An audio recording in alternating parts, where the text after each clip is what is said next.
Hello, welcome to 321 with Dr. Bunn with special guest Dr. Ashley Gibson. We are at the cheers to learning. We are at the International Conference of Urban Education, IQ, in beautiful Cancun, Mexico. Here's what it looks like. Gorgeous. Don't get dizzy on that tilt, guys. Okay, so we saw an excellent keynote address from the great Dr. Gloria Ladson-Billings, who is a pioneer in education. She smiled at me. She did. She did. She did. Ashley's whole life is made. She can go to her grave thrilled. Absolutely. So here are the three things we learned.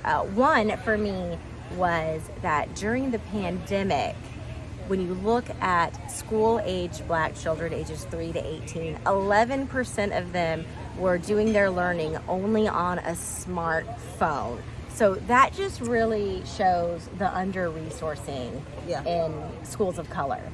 When you think of, we're filming this on a smartphone right now. It is tiny. So there's no way a child could learn on this piece of technology the same way they could from an actual laptop or even a tablet. And then I think you have to consider how many families were sharing that one device to get all of their schooling done. So when you think about the achievement gap, no wonder it keeps getting worse.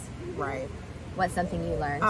Something I learned that I found to be interesting and compelling was that the highest achieving students are not Asian American students. They're not white students. They're not even Latinx students. They are Nigerian students. And I feel like Dr. Ladson-Billings was trying to really call us all to the carpet on that, because what she really said in so many words was like, what does our Blackness have to do with our ability to move the needle in that achievement gap, you know? And so it really put the onus back on us to make and realize these transformative practices that can kind of get our kiddos moving. And looking at that involvement at home and the quality of education in those classrooms.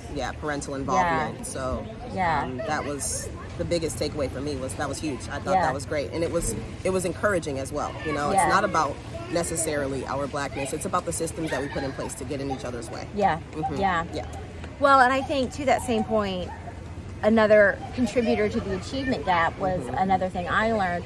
51% of homeless families in the U.S. are Black, and only 13.6% of the population is Black. So that's a huge disproportionality. For sure. And I think, we know as a society that people of color live in greater poverty, have fewer resources in their schools, have less access to good jobs and all of that. But I was really thrown by that statistic in particular. That one really stood out to me. For sure.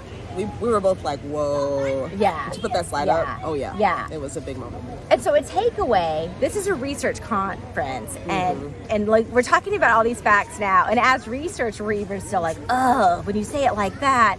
So she brought up for us how much time researchers spend. Ways in which.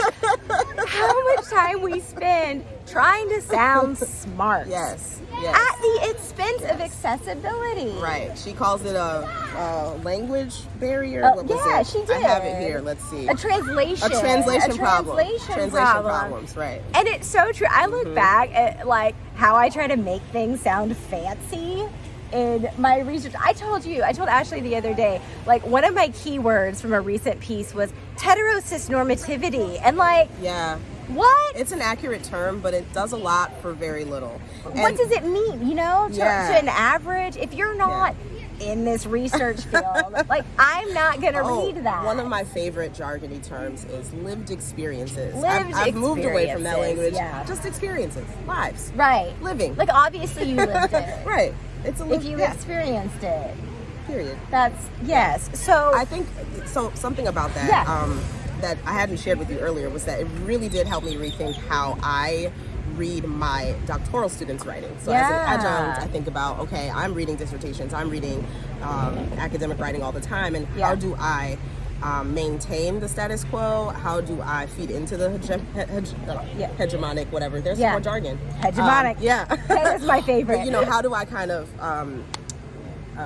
exacerbate and contribute to the problem versus how do I disrupt it. Right. So, right. It's so true. So researchers, calm down. Chill. Write what you want to say. Say what you want to say. Say what you want to Say say. the things. And journals, calm down. Right. Let us say what we need to say. Right. It doesn't have to sound smart. What was your takeaway? Let it be equitable. Yeah, let it be equitable. Let's see. What was my takeaway? Being more transformative and really asking myself. Are we at the question part yet? You can do both at the same time. All right. It's your lived experience. Right. So I asked myself, how is this going to change my work? How am I going to simplify, pare it down? And I swear to you, the next day when I presented my poster, it happened. Like I was able to say, these are the 6 things. Yeah. This is what teachers can do to locate themselves. Very simply put. So I'm already incorporating the language. And so my biggest takeaway is, just do it. Yeah, just do it. Add it to the language, add it to the work. Yeah. So I like that. I like that when a takeaway application is also a question. Yeah. Here's our takeaway. Now how do we fix it? Love it. Yeah. Thank you for joining us for 321 with Dr. Bud and Dr. Gibson. Thank you for having me. Stay tuned for some fun photos of Ashley and I living our best lives in Cancun.